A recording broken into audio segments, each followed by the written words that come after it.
नमस्कार, KCN news में आपका स्वागत है। आज हम पालम विधानसभा से लोकप्रिय समाज सेवी के लोटा जी से क्षेत्रीय मुद्दों पर सीधी बात करेंगे। के जी, कवर कंट्रोल न्यूज़ में आपका स्वागत है सर। Thank you. सबसे पहले जान लेंगे सर, जो मौजूदा यहाँ से विधायक है, कैसा काम है सर उनका? देखो, ऐसा है कि हमारे क्षेत्र में जो विधायक है भावना देवी, एक्चुअली में मैं आम पार्टी के बीच में भी रहा हूँ, लेकिन जो भावना गौड़ जी हैं, अभी कोई उनको किसी मुद्दे पे कोई गली का है या कोई भी काम है, सीधे मुंह बात नहीं करती। कभी जाओ तो अगर कोई काम बोलो, हाँ जी कर देंगे, लेकिन वो काम होता नहीं है। फिर हमें क्या करना पड़ता है, जो काम दिल्ली जल बोर्ड के आते हैं, साफ सफाई के नाल कोई सीवर ब्लॉक हो जाता है, तो हमें फिर जाना पड़ता है कुलदीप सोलंकी के यहाँ, भाजपा के यहाँ जाना पड़ता है। फिर भाजपा वाले हम रिक्वेस्ट करते हैं और वो जो काम दिल्ली जल बोर्ड का होता है वो करके देते हैं। तो हम कहीं ना कहीं ये देखते हैं कि आम पार्टी कहीं ना कहीं पिछड़ रही है इन चीज़ों में, और जो भाजपा वाले हैं वो आगे बढ़ रहे हैं और हमारी सुनते भी हैं, ऐसे हम उनके साथ भी लग जाते हैं। देखा जा रहा है सर, लगातार दिल्ली में आम आदमी पार्टी का ग्राफ दिनों दिन गिरता जा रहा है सर। क्या कारण है? बड़े बड़े मंत्री इनके जेल में जा रहे हैं। आने वाले में समय में क्या लगता है, इसका ग्राफ बिल्कुल डाउन होगा दिल्ली के अंदर? देखो, ऐसा है जी, जब आप भ्रष्टाचार करोगे तो पब्लिक के बीच में वो बातें जाएंगी, तो ग्राफ तो ऑटोमेटिक ही गिरेगा ही गिरेगा। काम आप करोगे नहीं, भ्रष्टाचार आप करोगे तो ग्राफ तो गिरेगा ही गिरेगा। तो सर, इससे क्या लगता है, इससे भारतीय जनता पार्टी को फायदा होगा?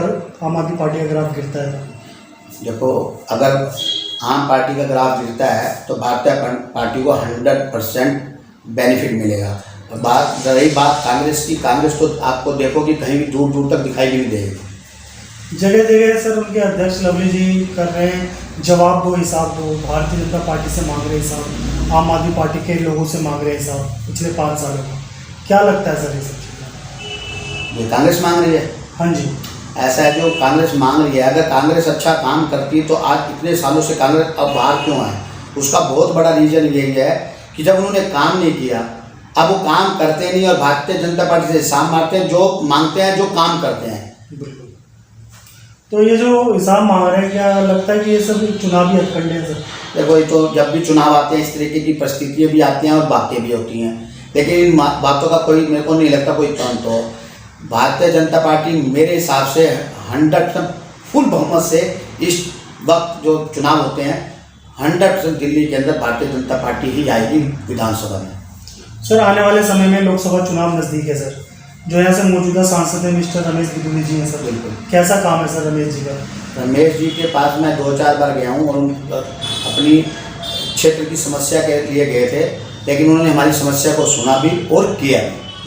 तो उनका मैं इस मीडिया के माध्यम से दिल से बहुत अभिनंदन भी करता हूँ और बहुत बहुत धन्यवाद करता हूँ। जो बिदुड़ी जी कुछ ऐसे विवादों में रह जाते हैं जिससे कंट्रोवर्सी पैदा हो जाती है।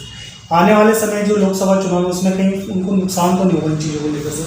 देखो, ये चुनावी मुद्दे होते हैं तो बातें उठती भी हैं। मुझे नहीं लगता कि रमेश जी जो है उनको कोई नुकसान होगा। जितना वो काम अपने क्षेत्र में आप देखते होंगे सोशल मीडिया के अंदर, रमेश बिदुड़ी जी जितने भी सांसद हैं सबसे अच्छा काम मेरे हिसाब से वो कर रहे हैं। सर, जो भविष्य में जैसे आपको अगर मौका दे पार्टी प्रतिनिधि संभालने का क्षेत्र का, तो आपकी इच्छा रहेगी सर? देखो, ऐसा है, मैं राजनीति से थोड़ा दूर ही रहता हूँ, बट सामाजिक काम मैं हमेशा आज भी करता हूँ और आगे भी करता रहूँगा। जो अच्छा काम करेगा हम उसके साथ हैं। आज भारतीय जनता पार्टी अच्छा काम कर रही है तो हम उसके दिल से उसके साथ हैं और लोगों को भी आगे जोड़ते हैं। तो अपने माध्यम से आप क्या क्या काम करवा रहे हैं सर जी जनता के बीच जाकर? देखो, कोई भी आदमी, वैसे मैं गली में चक्कर वक्कर काटता हूँ, 2-4-5 गलियाँ हैं या पीछे की इंदिरा पार्क की हैं या शादनगर की हैं, तो लोगों से मिलते हैं कि अगर कोई काम कहता है तो वो काम 100% होता है। वो चाहे हम भारतीय जनता पार्टी के उससे कराएं, अब वो भी कराती है, और जितने भी अधिकारी हैं वो भी हमारी बात को सुनते हैं कि उसका पर्सनल कोई काम नहीं है, ये पब्लिक का काम करते तो हमारा काम करते हैं। लोटा जी, ये बताइए 24 में क्या लगता है, जनता परिवर्तन चाहती है या पुनः मोदी जी को लाना चाहती है सर? देखो, जो मेरा मानना है कि पुनः मोदी जी आएंगे और दूर दूर तक जो है उनके कोई चेहरा नहीं है दूसरी पार्टी का। जो महागठबंधन की तैयारी कर रही है एनडीए सर, उसको कांग्रेस सर, उससे क्या लगता है नुकसान होगा सर?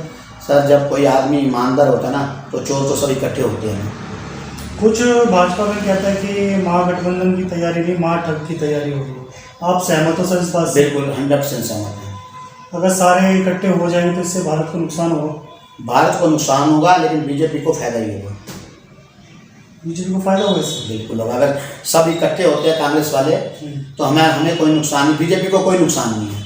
और क्या क्या जैसे युवा वर्ग को आज रोजगार की बहुत ज़्यादा जरूरत है सर, इसके लिए कुछ बातें खुलकर कोई भी सांसद नहीं बोलता सर, इस पर आप कुछ कहना चाहोगे? देखो ऐसा है, ये परिस्थितियाँ कभी कभी बदल भी जाती हैं। अब ठीक है, कभी रोजगार है कभी नहीं भी होता, लेकिन मुझे नहीं लगता कि देखो जो मैं देखता हूँ कि हमारे क्षेत्र में कोई जो युवा है बेरोजगार घूम रहा हो। सबके पास कोई बिजनेस कर रहा है, कोई रेडी लगा रहा है, कोई जॉब कर रहा है, तो मुझे तो नहीं लगता कि कोई बेरोजगार घूम रहा हो। बिल्कुल, जिसे काम करना ही है तो घूमेगा ही सर बेरोजगार हो। अगर मैं मान लो मैं ही नहीं, जब मैं रोड पे घूमूंगा काम करूंगा तो मैं रोजगार ही कहलाऊंगा ना।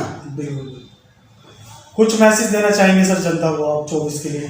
24 के लिए मैं जनता को यही देना चाहता हूँ कि भारतीय जनता पार्टी को बढ़ चढ़ के वोटिंग करें और फुल बहुमत से जिताएं। धन्यवाद। बहुत बहुत धन्यवाद लोटा जी, आपने समय निकाल के हमसे बात की। शुक्रिया, धन्यवाद आपका।